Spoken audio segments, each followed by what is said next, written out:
ओम भास्कराय नमः। हरे कृष्ण। आप सभी का दिन शुभ हो। आज दिनांक है 14 दिसंबर, दिन है रविवार और आज है पौष मास के कृष्ण पक्ष की दशमी तिथि। दशमी तिथि आज शाम 6:50 तक रहेगी। इसके बाद में एकादशी तिथि प्रारंभ हो जाएगी और कल 15 दिसंबर सोमवार को सफला एकादशी का व्रत रहेगा। आज भद्रा भी लग रही है, इस बारे में आप आगे जानेंगे। पहले जान लीजिए अन्य मुहूर्तों के बारे में। आज ब्रह्म मुहूर्त सुबह 5:28 से 6:16 तक रहेगा। सूर्योदय होगा सुबह 7:04 पर। सूर्यास्त होगा शाम 5:39 पर। हस्त नक्षत्र आज सुबह 8:18 तक रहेगा। बाद में चित्रा नक्षत्र प्रारंभ हो जाएगा। सौभाग्य योग आज सुबह 11:45 तक रहेगा। बाद में शोभन योग प्रारंभ होगा। राहु काल आज शाम 4:30 बजे से 6 बजे तक रहेगा और आज भद्रा काल सुबह 7:06 से शाम 6:49 तक रहेगा। लेकिन भद्रा का वास पाताल लोक में रहने के कारण ये भद्रा पृथ्वी लोक के शुभ कार्यों के लिए अशुभ नहीं होगी, क्योंकि जब भी भद्रा का वास पाताल या स्वर्गलोक में होता है, ये पृथ्वी लोक पर अशुभ नहीं मानी जाती। पृथ्वी लोक पर शुभ कार्य इस दौरान किए जा सकते हैं। जब भद्रा का वास पृथ्वी लोक यानी मृत्यु लोक में होता है, तभी ये शुभ कामों के लिए अशुभ होती है। हालांकि बहुत से लोग भद्रा का वास चाहे कहीं भी हो उसे अशुभ ही मानते हैं, इसलिए आप अपने विश्वास के अनुसार, अपनी मान्यताओं के अनुसार भद्रा के नियमों का चाहें तो पालन कर सकते हैं। अब सुनिए हर दिन की कथा, जो हम हर अध्याय से पहले सुनते हैं, सीता नित्यनेम की कथा, और इसके बाद आप सुनेंगे आज का अध्याय। इस कहानी को सीता माता कहती थी और प्रभु श्री राम सुना करते थे। एक दिन श्री राम भगवान को किसी काम के लिए बाहर जाना पड़ा, तो सीता माता कहने लगी कि भगवान, मेरा तो 12 वर्ष का नित्यनेम है, अब आप बाहर जाएंगे तो मैं अपनी कहानी किसे सुनाऊंगी। तब श्री राम ने कहा कि सीते, आप कुएं की पाल पर जाकर बैठ जाना और वहाँ पर जो भी औरतें पानी भरने आएंगी उन्हें अपनी कहानी सुना दिया करना। सीता माता कुएं की पाल पर जाकर बैठ गई। तभी एक स्त्री आई। उसने रेशम की जरी की साड़ी पहन रखी थी और सोने का घड़ा ले रखा था। सीता माता उसे देखकर कहने लगी, बहन, मेरा 12 वर्ष का नित्यनेम सुन लो। पर वह स्त्री बोली कि मैं तुम्हारा नित्यनेम सुनूंगी तो मुझे तो घर जाने में देर हो जाएगी और मेरी सास मुझसे झगड़ा करेगी। इसलिए उसने कहानी नहीं सुनी और अपने घर चली गई। लेकिन उसके घर जाते ही उसकी रेशम जरी की साड़ी फट गई। सोने का घड़ा मिट्टी के घड़े में बदल गया। सासू ने देखा तो पूछा, अरे बहू, ये किसका दोष अपने सिर लेकर आ गई है। बहू बोली, माँ जी, कुएं पर एक औरत बैठी थी। उसने अपनी कहानी सुनने के लिए कहा, लेकिन मैंने नहीं सुनी। शायद उसी का ये फल मुझे मिला है। बहू की बात सुनकर अगले दिन वही साड़ी और वही घड़ा लेकर सास कुएं की पाल पर गई। सास को वहीं पर सीता माता बैठी मिली तो माता सीता ने कहा, बहन, मेरी कहानी सुन लीजिए। सासू बोली, एक बार छोड़, मैं तो 4 बार कहानी सुन लूंगी। तब सीता माता बोली, राम आए लक्ष्मण आए, देश के पुजारी आए, नित नेम का नेम लाए, आओ राम बैठो राम, तपी रसोई जीमो राम, माखन मिश्री खाओ राम, दूध पताशा पियो राम, सूत के पलका मोठो राम, शाल दुशाला पोठो राम, शाल दुशाला ओढ़ो राम, जब बोलूं राम ही राम, राम सवारे सबके काम, खाली घर भंडार भरेंगे, सबका बेड़ा पार करेंगे, श्री राम जय जय राम। सासू बोली, बहन, कहानी तो बहुत अच्छी लगी। फिर कहानी सुनकर सासू घर चली गई और उसकी साड़ी फिर से रेशम जरी की बन गई। मिट्टी का घड़ा भी फिर वापस से सोने के घड़े में बदल गया। बहू ने देखा तो कहने लगी, सासू माँ, आपने ये सब कैसे किया। सासू बोली, बहू, तू दोष लगा कर आई थी और मैं अब दोष उतार कर आ रही हूँ। बहू ने पूछा कि माँ जी, वह कुएं वाली स्त्री कौन है। सासू ने बताया कि वह तो सीता माता थी। वो पुराने से नया कर देती हैं, खाली घर में भंडार भर देती हैं। वह लक्ष्मी जी का वास घर में कर देती हैं और मनुष्य की जो भी इच्छा हो उसे पूर्ण कर देती हैं। बहू बोली, माँ जी फिर तो ऐसी कहानी मुझे भी सुना दो। सास बोली कि ठीक है, तुम भी सुनो। फिर सास ने कहानी शुरू की। राम आए लक्ष्मण आए, देश के पुजारी आए, नित नेम का नेम लाए, आओ राम बैठो राम, तपी रसोई जीमो राम, माखन मिश्री खाओ राम, दूध बताशा पियो राम, सूत के पल का मोठो राम, शाल दुशाला पोठो राम, शाल दुशाला ओढ़ो राम। जब बोलूं राम ही राम, राम सवारे सबके काम, खाली घर भंडार भरेंगे, सबका बेड़ा पार करेंगे, बोलो श्री राम जय जय राम। कहानी सुनकर बहू बोली, माँ जी कहानी तो बहुत अच्छी है।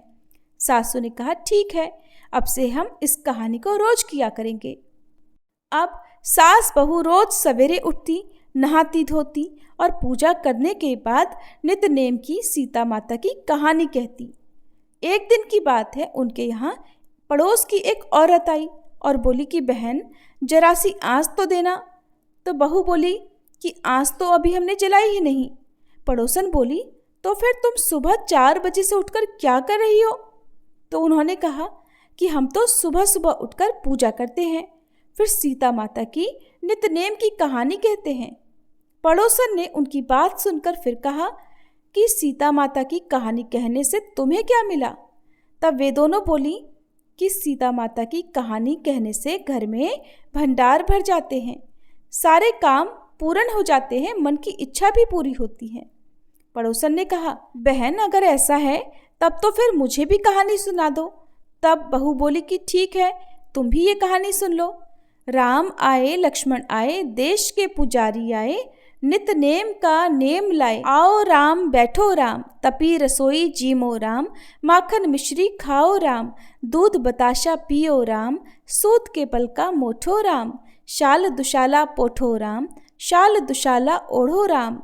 जब बोलूं राम ही राम, राम सवारे सबके काम, खाली घर भंडार भरेंगे, सबका बेड़ा पार करेंगे, श्री राम जय जय राम। पड़ोसन ने इस कहानी को सुना तो कहने लगी, बहन कहानी तो बहुत अच्छी लगी। अब वह पड़ोसन भी नितनेम सीता माता की कहानी कहने लगी। कहानी कहने से सीता माता ने पड़ोसन के भी धन के भंडार भर दिए। देखते ही देखते अब तो पूरे मोहल्ले में नितनेम की कथा चल पड़ी और हर किसी की मनोकामना पूर्ण होने लगी। हे सीता माता, जैसे आपने उन सभी के भंडार भरे, वैसे ही हमारे भी भरना। कहानी कहने वाले, सुनने वाले और हुंकार भरने वाले सबके भरना। सभी प्रेम से बोलिए, सीता मैया की जय। अब सुनिए आज का अध्याय। गजानन महाराज की माया बड़ी अलौकिक है। मुंड गांव में पुंडलीक नाम का एक गजानन महाराज जी का भक्त रहता था। उसकी महाराज पर अटूट श्रद्धा थी। वह शेगांव नियमित रूप से आया जाया करता था और सदैव महाराज जी का चिंतन करता रहता था। उसी गांव की एक भागाबाई नाम की ठकुराइन थी। उसकी निष्ठा कहीं पर भी नहीं टिकती थी। वो बड़ी दाम्भिक थी। दंभ का आडंबर भराकर स्त्री पुरुष को ठगना ही उसका धंधा था। वो एक बार पुंडलीक से बोली, अरे तेरा तो जन्म व्यर्थ चला गया, क्योंकि तूने सदगुरु की शरण नहीं ली। गजानन के दर्शन को तो तू नियमित जाता है, उन्हें सदगुरु मानता है। क्या उन्होंने कभी तुम्हारे कान में मंत्र दीक्षा दी है? अरे विधि के बिना कभी गुरु नहीं होता। शेगांव का गजानन तो पागल है। तेरा ज्वर ठीक हो गया था, इसीलिए तू उसे मानता है। ये तू काक ताले न्याय की बलि मत चढ़। झाड़ की शाखा पर बैठना और उसी शाखा का टूटना, इसी को काक ताले न्याय कहते हैं। गिण गिण गिड़ात बोते, ये जो भजन वो करते हैं, ये पिशाचवत आचरण है। वो किसी का भी भोजन कर लेता है, ऐसा भ्रष्ट है। इसीलिए तो तुमसे कहती हूँ कि तुम अंजन गांव चलो। वहाँ के जाजी के शिष्य को हम दोनों गुरु मानेंगे। कल प्रातः अंजन गांव हम लोग जाएंगे, क्योंकि कल वहाँ पर उनका कीर्तन है, वो सुनेंगे। गुरु तो महाज्ञानी होना चाहिए, चतुर और शास्त्र पारंगत होना चाहिए, परम गुण संपन्न और भक्ति मार्ग का दर्शन कराने वाला चाहिए। इनमें से तो एक भी लक्षण तुम्हारे गजानन में नहीं है। इसलिए देर मत कर, अंजन गांव चल। ये पुंडलीक भोकरे बड़ा भाविक मन का था। भगा भाई के वक्तव्य से उसका मन थोड़ा विचलित हो गया। उसने सोचा कि कल प्रातः अंजनगांव कीर्तन सुनने जाएंगे। अगला विचार आगे देखेंगे, आगे हमारे मन में क्या आता है। ऐसा विचार करके उसने भागी से कहा, चलो ठीक है, मैं अंजनगांव तुम्हारे संग आता हूं। इस तरह दोनों का विचार हो गया। अब पुंडलीक रात को गहरी निद्रा में सोया हुआ था। 3 पहर रात के समय समर्थ के समान एक दिगंबर पुरुष खड़ा हुआ और बोला, अरे पुंडलीक, तू उस भागी के साथ गुरु करने अंजनगांव जाने वाला है क्या? कोई बात नहीं, जाना है तो जा, शीघ्र जाओ। उसका नाम काशीनाथ है। पागल, वहां पहुंचने पर तुम्हारा भ्रम दूर हो जाएगा। अरे बहुत से लोग आपस में कान लगाकर बात करते हैं, तो क्या वे एकमेक के गुरु हो जाते हैं? दंभाचार में कभी नहीं पड़ना चाहिए। तू इधर कान कर, मैं तुझे मंत्र देता हूं। गण गण ऐसा बोलकर महाराज स्तब्ध हो गए। तेरी और कुछ इच्छा है तो बता, मैं वो भी पूरी करूंगा। ये सुनकर पुंडलीक तो बड़ा आनंदित हुआ। सपने में सूक्ष्म निरीक्षण करने लगा तो जाना कि वे साक्षात शेगांव के गजानन स्वामी हैं। तब उसने कहा, गुरुदेव, ये आपकी पादुकाएं मुझे नित्य पूजन के लिए दीजिए। इसके अलावा मेरी और कोई मनोकामना नहीं है। ये सुनकर महाराज जी ने कहा, तथास्तु, मैंने तुम्हें पादुकाएं दी, तुम उन्हें ले लो और कल दोपहर के समय उनका पूजन करना। सो पादुका लेने के लिए पुंडलीक जैसे ही उठा तो प्रिय श्रोताओं, उसकी तो झट नींद खुल गई। उठकर चारों ओर देखा तो कोई नहीं दिखाई दिया और पादुकाओं का भी कोई अता पता नहीं। अब तो वह बड़ा असमंजस में पड़ गया। अपनी शंका का समाधान उससे नहीं हो पा रहा था। मन में सोचा कि महाराज की वाणी कभी व्यर्थ नहीं जाती। मुझे साक्षात दर्शन देकर भागी ठकुराइन कैसी है ये भी बताया। दूसरे पहर पादुकाओं की पूजा कर ऐसा भी कहा। इसका अर्थ क्या हो सकता है? क्या नई पादुकाएं बनाकर उनके पूजन का संकेत दिया था? कुछ समझ नहीं आ रहा। मैंने चरणों की पादुकाएं मांगी तो उन्होंने दी, फिर भला मैं नई क्यों बनवाऊं? इस तरह के अनेकों तर्क पुंडलीक अपने मन में कर रहा था।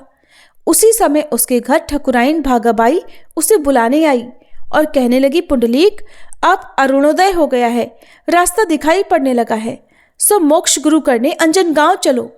पुंडलीक ने कहा, भागाबाई, मैं अंजनगांव नहीं जा रहा, तुम्हारी मर्जी हो तो तुम जाओ। मैंने जो एक बार गुरु कर लिया श्री गजानन महाराज, वो मैं नहीं छोड़ूंगा, ऐसा मेरा निश्चय है। ये सुनकर भागाबाई अंजनगांव गई। अब मुंडगांव में जो कुछ हुआ वो आप सभी सावधान होकर सुनिए। इन्याम सिंह स्वामी का दर्शन करने शेगांव आया हुआ था। वो 2 दिन पहले आया था। जब वो मुंडगांव जाने को तैयार हुआ तब महाराज जी ने बाला भाऊ से कहा, ये पादुकाएं इसके पास पुंडलीक को देने को दो। समर्थ की आज्ञा अनुसार बाला भाऊ ने वैसा ही किया। बाला भाऊ ने इन्याम सिंह से कहा कि तुम्हारे गांव में जो पुंडलीक भोकरे है उसे ये पूजन करने के लिए दे दो। ये सुनकर इन्याम सिंह पादुका लेकर मुंडगांव आया तो पुंडलीक उसे गांव की सरहद पर मिल गया। पुंडलीक ने महाराज को कुशल वृतांत उससे पूछा और कहा कि महाराज जी ने मेरे लिए क्या कुछ प्रसाद भेजा है। ये सुनकर इन्याम सिंह को बड़ा आश्चर्य हुआ और वह बार बार खोद खोद कर पुंडलीक से पूछने लगा। तब पुंडलीक ने उसे स्वप्न का सारा वृतांत कह सुनाया। यह सुनकर इन्याम सिंह की भ्रांति दूर हो गई और उसने तुरंत पादुकाएं निकालकर पुंडलीक के हाथों में दे दी। आज भी वे पादुकाएं मुंडगांव में पुंडलीक जी के घर में ही हैं। पुंडलीक ने उन प्रसादी पादुकाओं को दूसरे पहर पूजन किया। श्रोताओं, इस प्रकार संत जन अपने भक्तों का प्रतिपालन करते हैं, उन्हें वाम मार्ग में यानी गलत मार्ग में जाने से बचाते हैं और इस कथा से समर्थ अपने भक्तों के मनोरथ कैसे पूर्ण करते हैं ये सिद्ध होता है। अकोला में वाद सनई शाखा का राजा राम कंवर नाम का एक ब्राह्मण था। वो सोना चांदी और किराना माल का धंधा करता था। मध्यम श्रेणी का साहूकार था और ये राजा राम महाराज का भक्त था, इसलिए इसके पुत्र भी महाराज जी के भक्त थे। इसके 2 पुत्र थे, गोपाल और त्रयंबक, जो लवकुश के समान थे। छोटा पुत्र जो था उसे व्यावहारिक भाऊ नाम से पुकारते थे और वह डॉक्टरी पढ़ने के लिए हैदराबाद गया। बचपन से ही त्रयंबक को देव ध्यान था और कोई भी संकट पड़ने पर वह समर्थ का स्मरण करता था। वह भागा नगरी में मूसा नदी के किनारे बैठकर महाराज जी का ध्यान करता। इस तरह भाऊ बचपन से ही समर्थ गजानन का भक्त था। एक बार विद्यालय के अवकाश में वह घर आया तो उसे महाराज जी को भोजन कराने की इच्छा हुई। उनको प्रिय पदार्थ बनाकर ले जाने का विचार आया, लेकिन ये सब होगा कैसे? मन में वह बोला, गुरुदेव अब मैं क्या करूं? मेरी तो माता मर गई है। बचपन से ही मेरे घर पर और कोई भी नहीं है। नानी नामक मेरी भौजाई है, लेकिन वो बड़ी गुस्सैल है। मेरी ऐसी मनोकामना है कि आपको आपके जितने भी प्रिय पदार्थ हैं वो सब बनाकर भोजन कराऊं। ज्वार की रोटी, अबांडी की भाजी, प्याज और गरम बेसन, हरी मिर्च आदि आदि। लेकिन मेरी भौजाई का स्वभाव जानकर भला ये सब पदार्थ मैं उससे बनाने को कैसे कहूँ, क्योंकि बालक की जिद तो केवल माता ही पूरी करती है और कोई नहीं कर सकता। ऐसा सोचकर भाऊ शांतचित्त एकांत में बैठा था।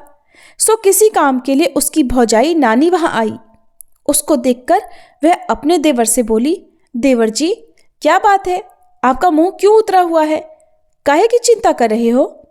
ये सुनकर भाऊ दीनता से बोला, भौजी तुम्हें क्या बताऊं मेरे मन में क्या विचार है।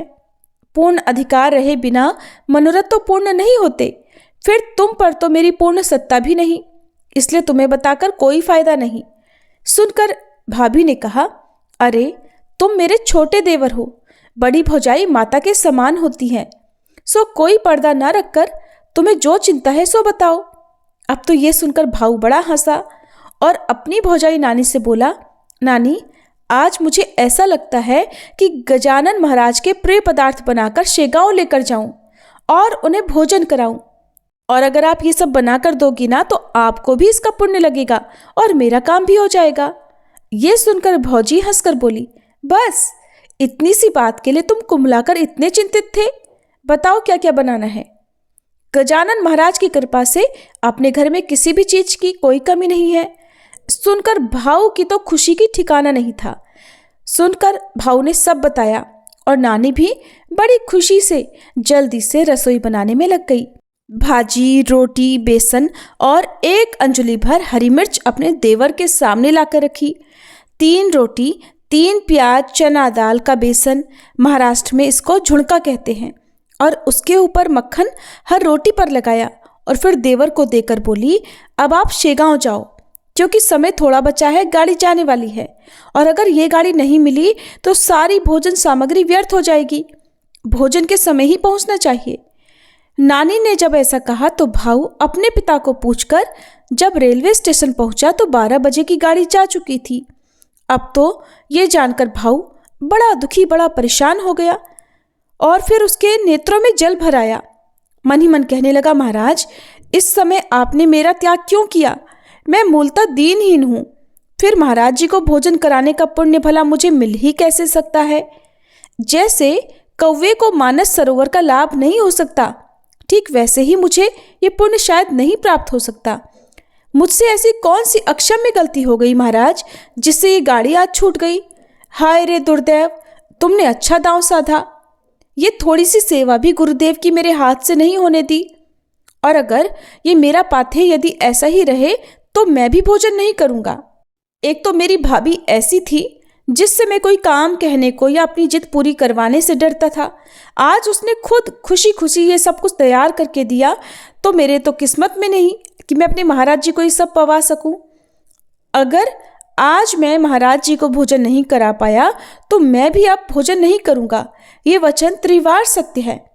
ऐसा कहकर वह महाराज की प्रार्थना करने लगा, हे कृपा के सागर गुरुदेव, अपने इस बालक की उपेक्षा मत कीजिए, इस पाथे का सेवन करने शीघ्र पधारिए। आपका अधिकार तो बहुत बड़ा है, आप तो क्षण भर में केदारनाथ के दर्शन को पहुंच जाते हैं, फिर इतनी सी दूर आने को क्यों आनाकानी कर रहे हैं? मैं आज्ञा नहीं कर रहा हूं प्रभु, मैं तो बस प्रेम से आह्वान कर रहा हूं। इसमें आपका थोड़ा भी अपमान नहीं है। देखिए दूसरी गाड़ी को अभी 3 घंटे देर है, तब तक तो आप भोजन कर चुके होंगे। ऐसा विचार करके वो भी वहीं भूखा बैठा रहा। फिर चौथे पहर 3 की गाड़ी से शेगांव आया। जब कंवर दर्शन करने मठ में गया तो योगीराज अपने आसन पर बिना भोजन किए बैठे थे। पास में अनेक पकवानों से भरे नैवेद्य के थाल रखे थे, जिनका वर्णन ही नहीं किया जा सकता। कितने तरह के पकवान थे, किसी में जलेबी, घेवर, तो किसी में मोतीचूर, किसी में पायस, तो किसी में श्रीखंड पूरियां थी, किंतु इनमें से किसी का भी महाराज ने स्पर्श नहीं किया था। बाला भाऊ थालियां लाकर रखता और कहता, महाराज 1 बज चुका है, जब आप भोजन नहीं करेंगे तो भला भक्तों को प्रसाद कैसे ग्रहण होगा? उसकी तो वे बाट देख रहे हैं। आप भोजन कीजिए प्रभु। आपसे प्रार्थना करने की किसी में हिम्मत नहीं थी, इसीलिए मैं ये कह रहा हूं। तब महाराज जी ने कहा, इस समय आग्रह मत करो, बस थोड़ी देर रुको। आज हमारा भोजन चौथे पहर में होगा, और अगर इच्छा है तो रुको, नहीं तो तुम सब लोग खा लो या नैवेद्य पीछे घर ले जाने दो। उसकी परवाह मुझे नहीं है, लेकिन मैं अभी थोड़ी देर के बाद भोजन करूंगा। इस तरह शेगांव में ये घटना चल रही थी। इतने में ही भाऊ वहां आ पहुंचा। समर्थ को देखकर उसे तो बहुत प्रसन्नता हुई, ठीक वैसे ही जैसे दूर गई हुई माता बालक की दृष्टि में पड़ने पर उस बालक की जो अवस्था होती है, ठीक वही कंवर की हुई।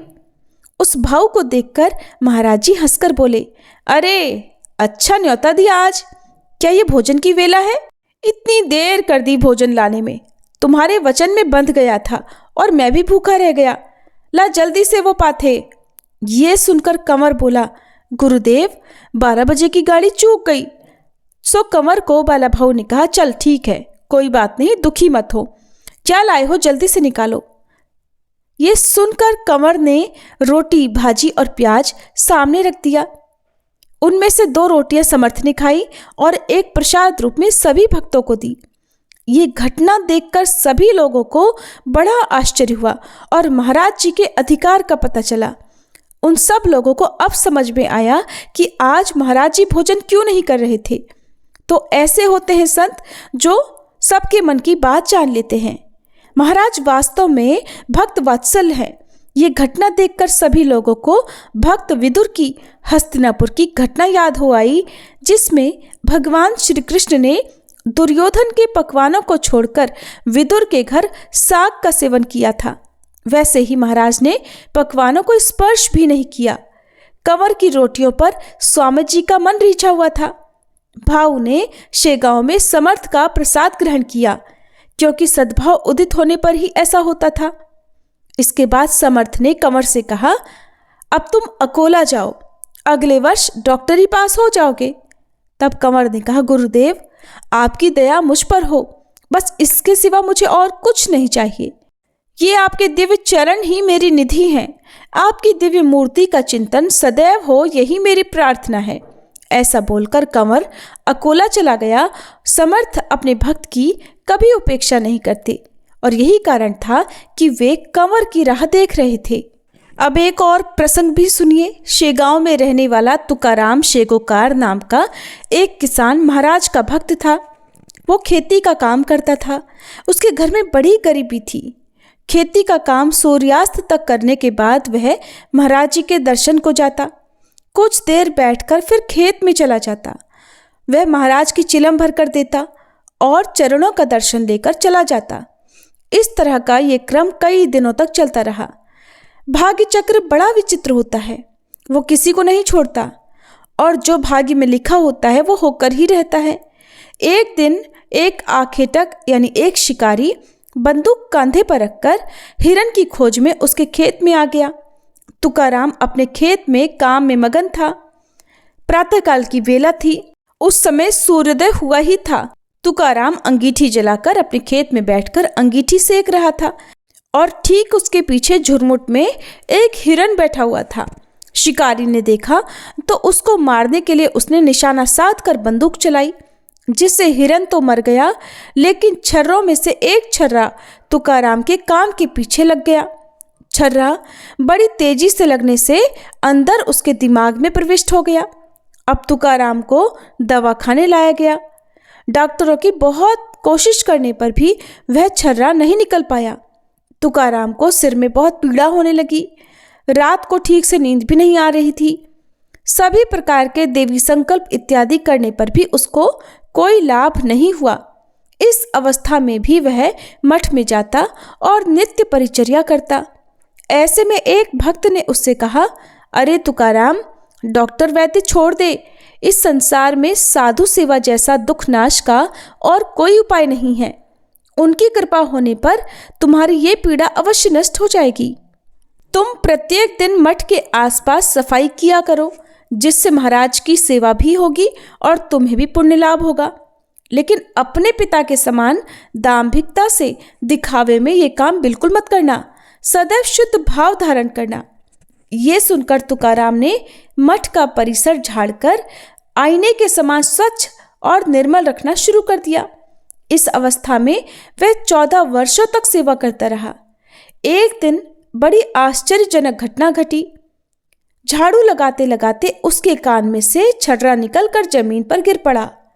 जैसे लसोड़े को दबाने पर उसका बीज बाहर गिर पड़ता है, ठीक वैसे ही कान के अंदर फंसा हुआ छर्रा जमीन पर गिर पड़ा और कान में से छर्रा गिरने के बाद उसके सिर की जो पीड़ा थी, जो 14 वर्षों से वह झेल रहा था, वह अचानक बंद हो गई। ऐसा सेवा का प्रभाव होता है। और मठ परिसर में झाड़ू लगाने का काम वह अपने अंतिम समय तक करता रहा। प्रचिति के बिना परमार्थ मार्ग में कभी निष्ठा नहीं होती। एक बार अगर हो जाए तो स्थिर हो जाती है। इस तरह भावुक जानते हैं कि संत सेवा अत्यंत श्रेष्ठ और महान है। एक बार समर्थ स्वामी श्री गजानन चंद्रभागा तीर के भगवान विट्ठल को मिलने पंढरपुर गए। साथ में कई भक्तगण थे। वारी का समय था, सो विशेष गाड़ियां छूट रही थी। महाराज के साथ जगू आबा, हरि पाटिल, बापुना, काले और कई सारे लोग थे। ये सभी लोग शेगांव से निकलकर नागझरी पहुंचे। ये नागझरी शेगांव के पास है। वहाँ एक भूविवर में गोमाजी नाम के साधु ने समाधि ग्रहण की है और यहाँ पर सदैव बहने वाले झरने हैं, इसीलिए इस गांव का नाम नागझरी पड़ा। ये गोमाजी महाराज महात जी पाटिल के गुरु थे और इन्होंने शेगांव के पाटिल वंश को आशीर्वाद दिया था। इसलिए शेगांव के पाटिल गोमाजी की वंदना करके पंढरपुर जाते हैं। इसी प्रकार परिपाटी के अनुसार सब लोग नागझरी जाकर गोमाजी महाराज की वंदना करके ट्रेन में बैठकर पंढरपुर के लिए चले। हरि पाटिल के साथ स्वामी समर्थ थे और दूसरे 5-50 आदमी भी थे। आषाढ़ शुक्ल नवमी का वह दिन था। बहुत से वारकरी लोग पंढरपुर में जमा होने लगे। श्रोताओं, आकाश में बादल छाकर कहीं कहीं वर्षा हो रही थी।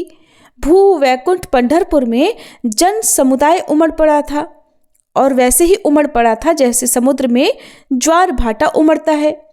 प्रदक्षिणा मार्ग में बड़ी भारी भीड़ थी। ताल की नाद में भक्तगण जय जय रामकृष्ण हरि की धुन बड़े ऊंचे स्वर में गा रहे थे। किसी का शब्द किसी को सुनाई नहीं पड़ रहा था। ऐसे आनंद में सभी लोग मगन थे जिसका तो वर्णन ही किया नहीं जा सकता। निवृत्तिनाथ, ज्ञाननाथ, सावंता, तुकाराम, गोरा कुम्हार और सोपान देव और मुक्ताबाई आदि की पालकियां पंढरपुर में प्रविष्ट हुई और भक्तों के उड़ाए हुए अबीर गुलाल से पूरे अंबर में लाली छा गई। सुवास सर्वत्र फैल रहा था। तुलसी और फूल भी बहुत सारे थे। ऐसे समय में महाराज पंढरपुर पहुंचे और कुकाजी पाटिल के बाड़े में ठहरे। ये बाड़ा प्रदक्षिणा मार्ग के रास्ते पर है। मंदिर में बड़ी भारी भीड़ थी। एक एक हाथ पर पुलिस लोग बंदोबस्त के लिए खड़े हुए थे। भक्तगण भगवान का भजन करते दर्शन को जा रहे थे। एकादशी के दिन बापुना को छोड़कर अन्य सभी लोग दर्शन करने चले गए। बाद में बापुना भी जल्दी से दर्शन के लिए दौड़ा। मंदिर में इतनी भीड़ थी कि चींटी का भी प्रवेश कठिन था। बापुना कैसे दर्शन को जाए, फिर गरीब भी था। तो मन में वह कहने लगा, हे ऋषिकेश, हे विट्ठल, आप क्यों कठोर हो गए? मुझे दर्शन दो। आप तो सावता माली के लिए जंगल में दौड़ कर गए, उसी तरह से इस गरीब को मंदिर से मुझे दर्शन दीजिए। हे पांडुरंग, अरण तो 8 कोस था। ये मंदिर तो बिल्कुल पास में ही है और मैं रास्ते में खड़ा हूँ।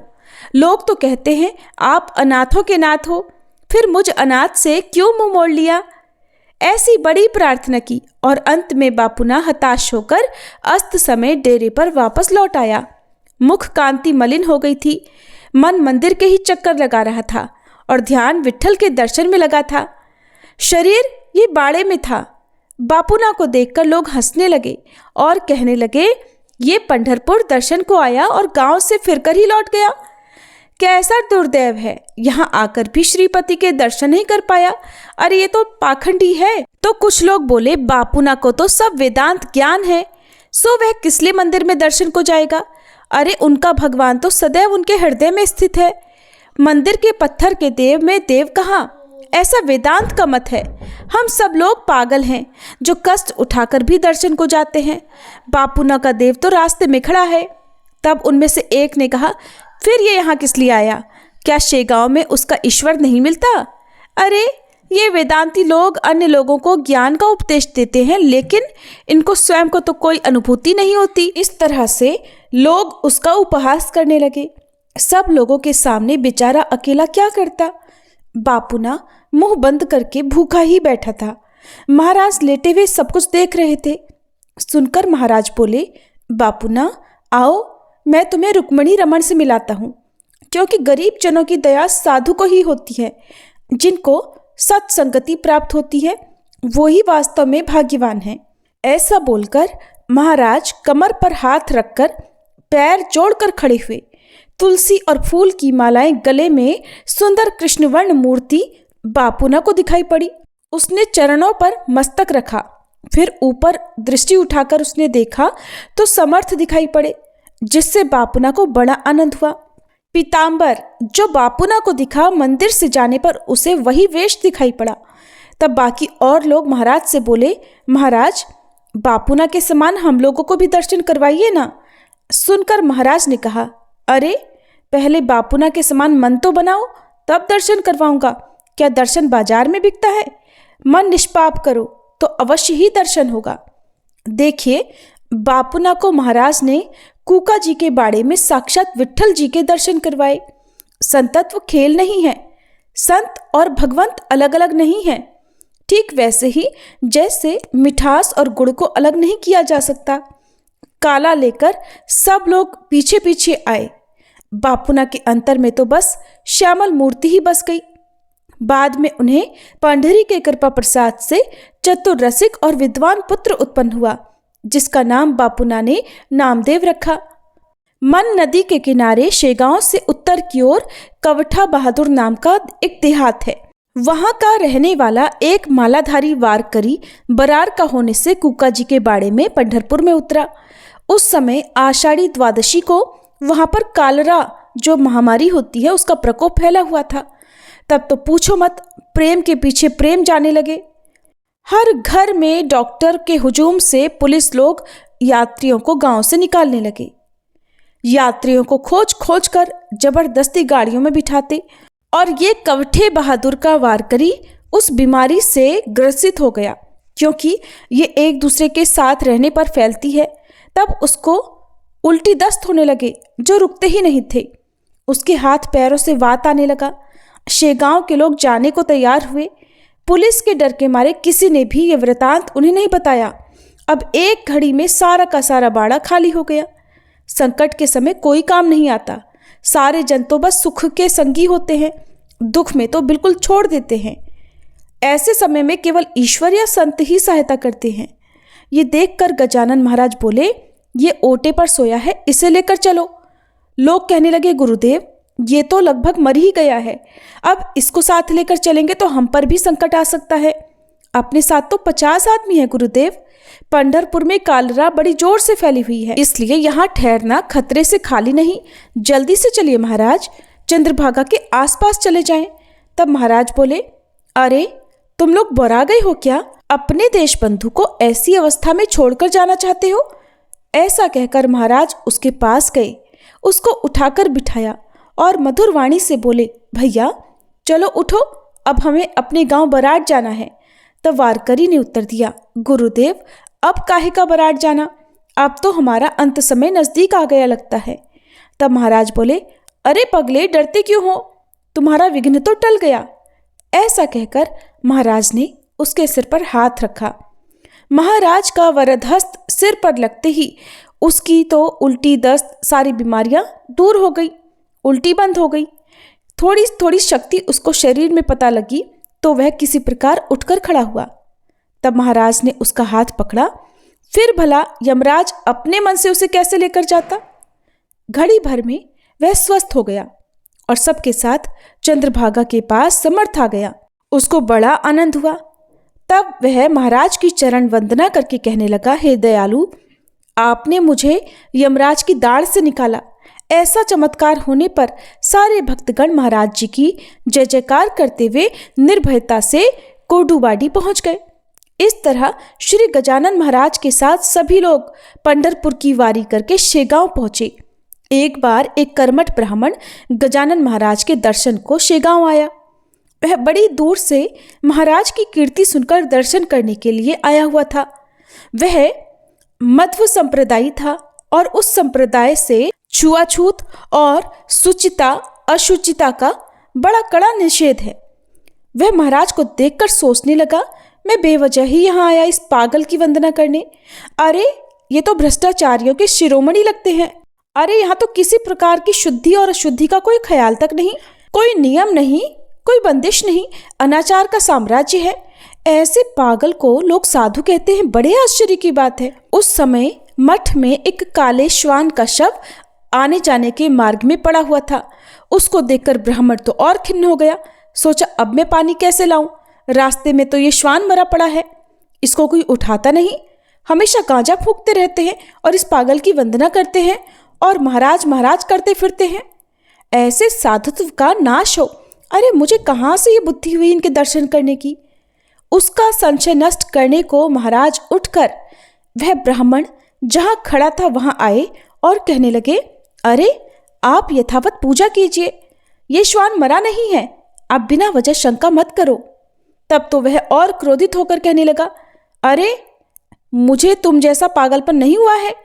इस श्वान को मरे 1 पहर हो गया है, उसका शव रास्ते पर पड़ा हुआ है, इसका कोई विचार तुम में नहीं है।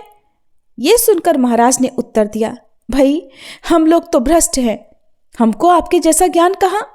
लेकिन तिल मात्र भी शंका मत करो, मेरे साथ पानी लाने के लिए गगरी लेकर चलो। ऐसा कहकर पुण्य राशि महाराज उस श्वान के पास गए और उसको चरण स्पर्श किया तो वह श्वान तुरंत उठकर बैठ गया। ये चमत्कार देखकर वह ब्राह्मण निरुत्तर हो गया और महाराज का अधिकार सबसे श्रेष्ठ है ये जान गया। यही देवता हैं। योग्यता ना जानकर मैंने तो व्यर्थ में इनकी निंदा की। ऐसा कहकर उसने महाराज जी के चरणों को पकड़ लिया। गुरुदेव, मेरे सारे अपराधों को क्षमा करो, मेरे शीश पर अपना वरद हस्त रखिए, मैंने तो अनंत अपराध कर दिए हैं। आप तो देवता हैं और जगत का उद्धार करने के लिए आपने अवतार धारण किया है। श्रोताओं, उसने फिर यथाविधि महाराज जी की अर्चना की और उसके मन की सारी शंकाएं नष्ट हो गई। फिर अत्यंत दीनता से आराधना करके वह प्रसाद लेकर अपने देश को लौट गया। समर्थ साक्षात भगवान है, ऐसी प्रचित्ति उसे हो गई। और आज की कथा सुनकर आप सबको भी अनुभूति हुई होगी कि गजानन विजय महाराज कोई साधारण नहीं बल्कि भगवान के साक्षात अवतार थे। आप सब भी प्रेम से बोलिए गजानन महाराज जी की जय। अब सुनिए लपसी और तपसी की कहानी। एक बार की बात है, एक लपसी था और एक तपसी था। तपसी तो भगवान की तपस्या करता था और लपसी 1.25 सेर की लापसी बनाकर उसका भोग लगाकर जीम लेता था। एक दिन वे दोनों आपस में झगड़ा करने लगे। लपसी बोला मैं बड़ा हूँ, तपसी बोला मैं बड़ा हूँ। इतने में ही देवर्षि नारद वहाँ आए और बोले तुम दोनों क्यों झगड़ा कर रहे हो। लपसी ने बताया कि हे देवर्षि मैं बड़ा हूँ, और तपसी ने कहा मैं बड़ा हूँ। तपसी बोला मैं सारा दिन भगवान की पूजा करता हूँ इसलिए मैं बड़ा हुआ। यह सुनकर नारद जी ने कहा कि मैं तुम्हारा फैसला कल कर दूंगा। कार्तिक मास चल रहा था। दूसरे दिन लपसी और तपसी नहाकर आए तो नारद जी ने 1.25 करोड़ की अंगूठी उनके आगे फेंक दी। लपसी का ध्यान उस अंगूठी पर नहीं गया। तपसी तपस्या करने बैठा तो उसे जमीन पर पड़ी हुई अंगूठी दिखाई पड़ी और उसे उसने अपने घुटने के नीचे छुपा लिया और तपस्या करने लगा। उधर लपसी लापसी बनाकर उसका भोग भगवान को लगाकर जीमने बैठ गया। इतने में ही देवर्षि नारद वहां प्रकट हुए। उन्हें देखकर दोनों ने उन्हें प्रणाम किया और फिर दोनों ने एक साथ पूछा बताइए देवर्षि हम दोनों में से कौन बड़ा है। फिर तपसी ने एक बार फिर कहा कि मैं बड़ा हूँ। लप्सी हाथ जोड़कर खड़ा रहा। तब देवर्षि ने कहा कि मैं अभी इस बात का निर्णय किए देता हूँ। फिर देवर्षि ने तपसी को इशारा किया और कहा कि तुम जरा अपना घुटना तो उठाओ। तब तपसी के घुटने के नीचे 1.25 करोड़ की अंगूठी निकली, जिसे देखकर नारद जी बोले, ये अंगूठी तूने चुराई है, तुझे तेरी तपस्या का फल नहीं मिलेगा। तब तपसी बोला, हे नारद जी, मेरी तपस्या का दोष कैसे दूर होगा? नारद जी ने कहा, रोटी बनाकर बाटियां नहीं बनाया तो फल तुझे मिलेगा, ब्राह्मण जिमाकर दक्षिणा नहीं दी तो फल तुझे मिलेगा, साड़ी देकर ब्लाउज नहीं दिया तो फल तुझे मिलेगा, और जो दिए से दिया जलाए उसका फल तुझे मिलेगा। सब व्रत त्योहारों की कहानी सुनने के बाद जो तेरी कहानी ना सुने उसका फल तुझे मिलेगा। तब से लप्सी तपसी की कहानी सुनी और सुनाई जाती है। कहानी सुनने के बाद कहा जाता है, लप्सी को फल लप्सी न हो जियो, तपसी को फल तपसी न हो जियो, महा की कहानी कथा को फल महाने हो जियो। ये थी लप्सी और तपसी की कहानी। अब सुनिए 40वां पाठ। श्री रवि हरत हो घोरतम, अगणित किरण पसारी, वंदन करूं तब चरणन में, अर्घ देऊं जलधारी। सकल सृष्टि के स्वामी हो, सचराचर के नाथ, निस्दिन होत तुमसे ही, होवत संध्या प्रभात। जय भगवान सूरतमहारी, जय खगेश दिन कर शुभकारी। तुम हो सृष्टि के नेत्र स्वरूपा, त्रिगुणधारी त्रैवेद स्वरूपा। तुम ही करता पालक संहारक, भुवन चतुर्दश के संचालक। सुंदर बदन चतुर्भुजधारी, रश्मि रथी तुम गगन विहारी। चक्र शंख अरु श्वेत कमल धर, वर मुद्रा सोहत चोटे कर। शीश मुकुट कुंडल गलमाला, चारु तिलक तब भाल विशाला। सप्त अश्वरथ अति द्रुतगामी, अरुण साथी गति अविरामी। रक्त वरुण आभूषण धारक, अति प्रिय तोहे लाल पदारथ। सर्वात्मा कहे तुम्हें ऋग्वेदा, मित्र कहे तुमको सब वेदा। पंच देवों में पूजे जाते, मनोवांछित फल साधक पाते। द्वादश नाम जाप उद्धारक, रोग शोक अरु कष्ट निवारक। माँ कुंती तब ध्यान लगायो, दानवीर सूत कर्ण सो पायो। राजा युधिष्ठिर तब जस गायो, अक्षय पात्र वो वन में पायो। शस्त्र त्याग अर्जुन अकुरायो, बन आदित्य हृदय से पायो। विंध्याचल तब मार्ग में आयो, हाहाकार तिमिर से छायो। मुनि अगस्त गिरि गर्व मिटायो, निज तप बल से विंध्य नवायो। मुनि अगस्त तब महिमा गाई, सुमिर भये विजयी रघुराई। तोहे विरोक मधुर फल जाना, मुख में ली नहीं तोहे हनुमाना। तब नंदन शनि देव कहावे, पवन के सूत शनि तीर मिटावे। यज्ञ व्रत स्तुति तुम्हारी कीन्ही, भेंट शुक्ल यजुर्वेद की दीन्ही। सूर्यमुखी खरितर तब रूपा, कृष्ण सुदर्शन भानु स्वरूपा। नमन तोहे ओंकार स्वरूपा, नमन आत्मा अरुकाल स्वरूपा। दिग दिगंत तब तेज प्रकाशे, उज्ज्वल रूप तुम्ही आकाशे। दश दिगपाल करत तब सुमिरन, अंजलि नित्य करत हैं अर्पण। त्रिविध ताप हरता तुम भगवन, ज्ञान ज्योति करता तुम भगवन। सफल बनावे तब आराधन, गायत्री जप सरल है साधन। संध्या त्रिकाल करत जो कोई, पावे कृपा सदा तब वोही। चित शांति सूर्यास्तक देव, व्याधि अपाधि सब हर लेवे। अष्टदल कमल यंत्र शुभकारी, पूजा उपासना तब सुखकारी। माघ मास शुद्ध सप्तमी पावन, आरंभ हो तब शुभ व्रत पालन। भानु सप्तमी मंगलकारी, भक्ति दायनी दोषणहारी।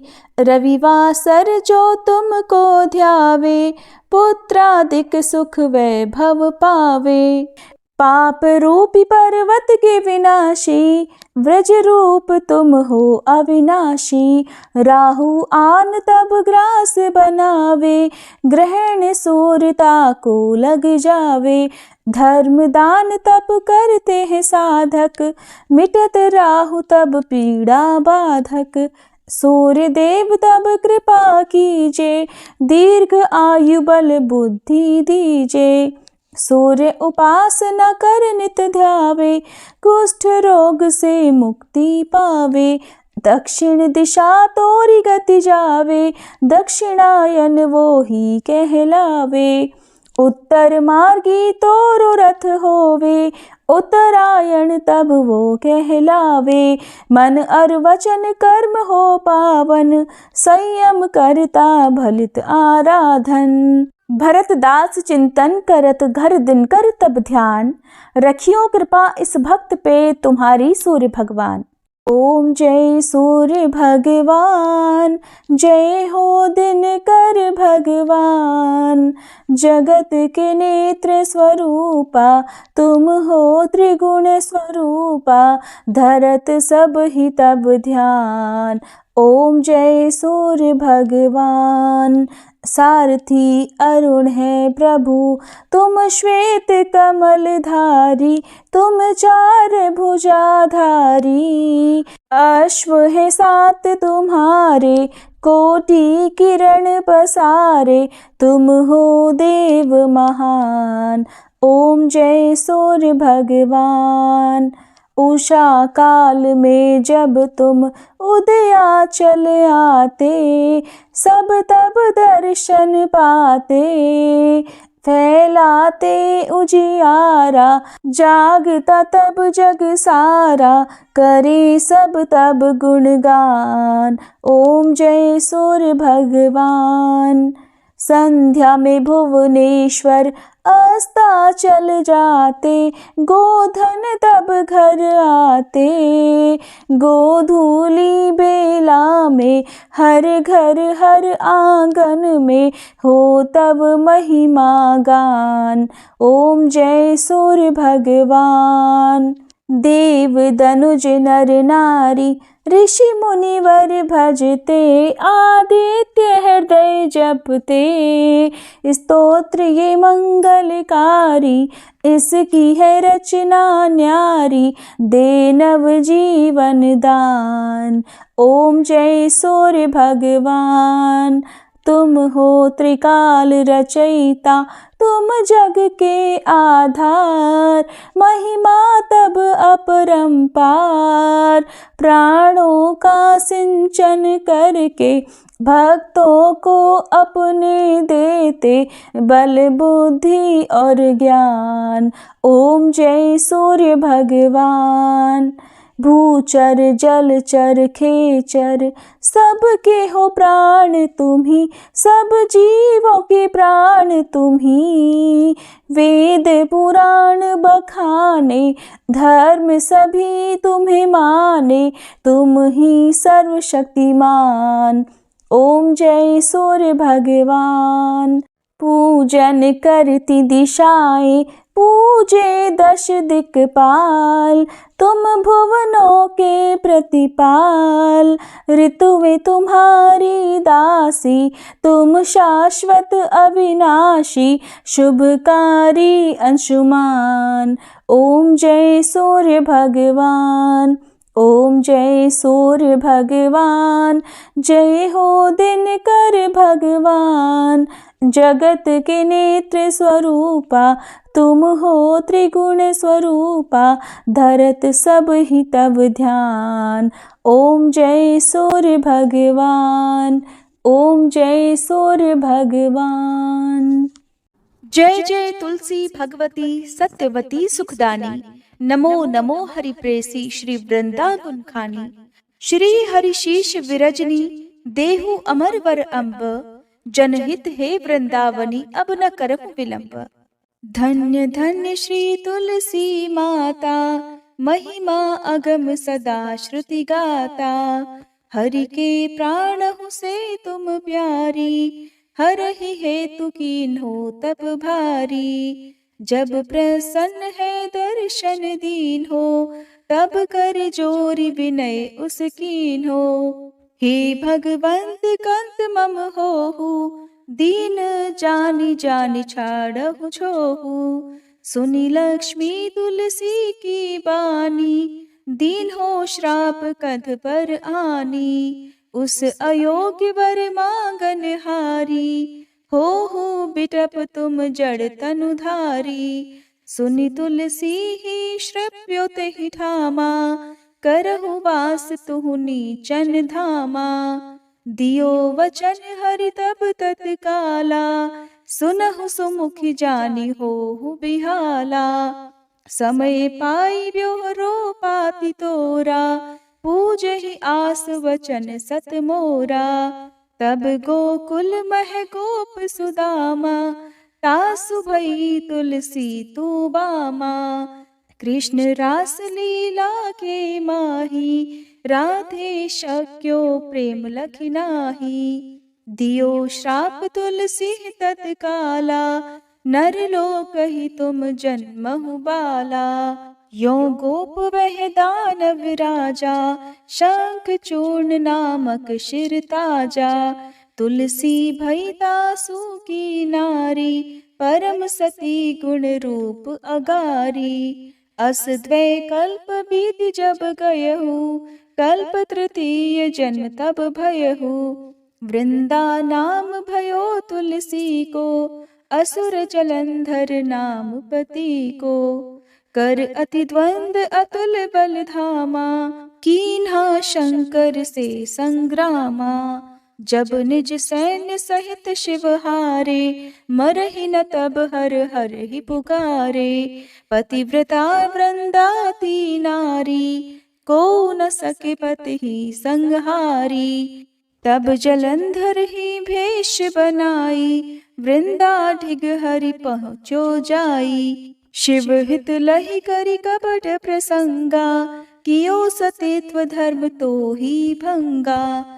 भयो जलंधर कर संहारा, सुनी उर शोक उपारा। तिह क्षण दियो कपट हरि टारी, लखि वृंदा दुख गिरा उचारी। जलंधर जस हत्यो भीता, सोई रावण तस हरहि सीता। अस प्रस्तर सम हृदय तुम्हारा, धर्म खंडी मम पति ही संहारा। यही कारण लहि श्राप हमारा, होवे तनु पाषाण तुम्हारा। सुनि हरि तुरत ही वचन उचारे, दियो श्राप बिना विचारे। लख्यो ना निज कर दूत पति को, छलन चाहियो जब पार्वती को। जड़ मति तुह अस हो जड़ रूपा, जग में तुलसी बिटप अनूपा। धग्व रूप हम शाली ग्रामा, नदी गंडकी बीच ललामा। जो तुलसी दल हम ही चढ़ई है, सब सुख भोग परम पद पई है। बिनु तुलसी हरि जलत शरीरा, अतिशय उठत शीश उर पीरा। जो तुलसी दल हरि शिर धारत, सो सहस्त्र घट अमृत डारत। तुलसी हरि मन रंजनिहारी, रोग दोष दुख भंजनिहारी। प्रेम सहित हरि भजन निरंतर, तुलसी राधा में नाही अंतर। व्यंजन हो 56 प्रकारा, बिन तुलसी दल ना हरहि प्यारा।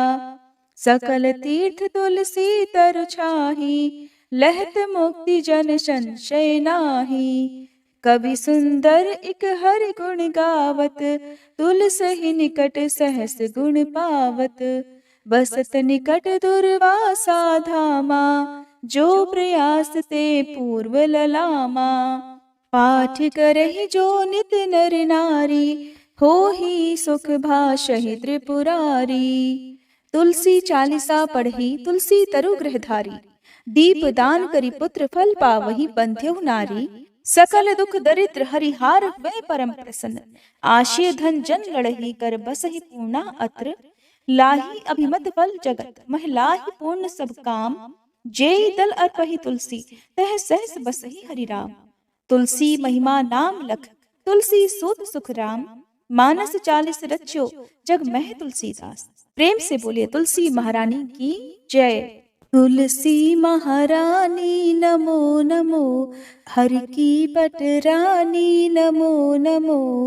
तुलसी महारानी नमो नमो, धन तुलसी पूरण तप कीनो। शालिग्राम बनी पटरानी नमो नमो। तुलसी महारानी नमो नमो, हर की पटरानी नमो नमो। जाके पत्र मंजरी कोमल, श्रीपति कमल चरण लपटानी नमो नमो। तुलसी महारानी नमो नमो, हरि की पटरानी नमो नमो। कौन महीने बोई रानी तुलसा, कौन महीने हुई हरियाली नमो नमो। तुलसी महारानी नमो नमो, हरि की पटरानी नमो नमो। कौन महीने हुई तेरी पूजा, कौन महीने हुई पटरानी नमो नमो। तुलसी महारानी नमो नमो। आषाढ़ मास में बोई रानी तुलसा, सावन महीने हुई हरियाली नमो नमो। तुलसी महारानी नमो नमो, हरि की पटरानी नमो नमो। कार्तिक मास में हुई तेरी पूजा, मंगसिर मास हुई पटरानी नमो नमो। तुलसी महारानी नमो नमो, हर की पटरानी नमो नमो। धूप दीप नैवेद्य आरती, पुष्पन की वर्षा बरसानी नमो नमो। तुलसी महारानी नमो नमो, हर की पटरानी नमो नमो। 56 भोग 3600 व्यंजन, बिन तुलसी हरि एक न मानी नमो नमो। तुलसी महारानी नमो नमो, हरि की पटरानी नमो नमो। जो तुलसी को सवेरे गाए, श्री कृष्ण के दर्शन पाए नमो नमो। तुलसी महारानी नमो नमो, हर की पटरानी नमो नमो। जो तुलसी को दोपहर गाए, खीर खांड का भोग लगाए नमो नमो। तुलसी महारानी नमो नमो, हर की पटरानी नमो नमो। जो तुलसी को सांझ को गाए, श्री कृष्ण की आरती उतारे नमो नमो। तुलसी महारानी नमो नमो, हर की पटरानी नमो नमो। जो तुलसी को रात को गाए, श्री कृष्ण के चरण दबाए नमो नमो। तुलसी महारानी नमो नमो। हरि की पटरानी नमो नमो। सब सखी मैया तेरो यश गावे, भक्ति दान दीजय महारानी नमो नमो। तुलसी महारानी नमो नमो। हरि की पटरानी नमो नमो। तुलसी महारानी नमो नमो। हर की पटरानी नमो नमो। प्रेम से बोलिए श्री कृष्ण भगवान की जय। तुलसी महारानी की जय।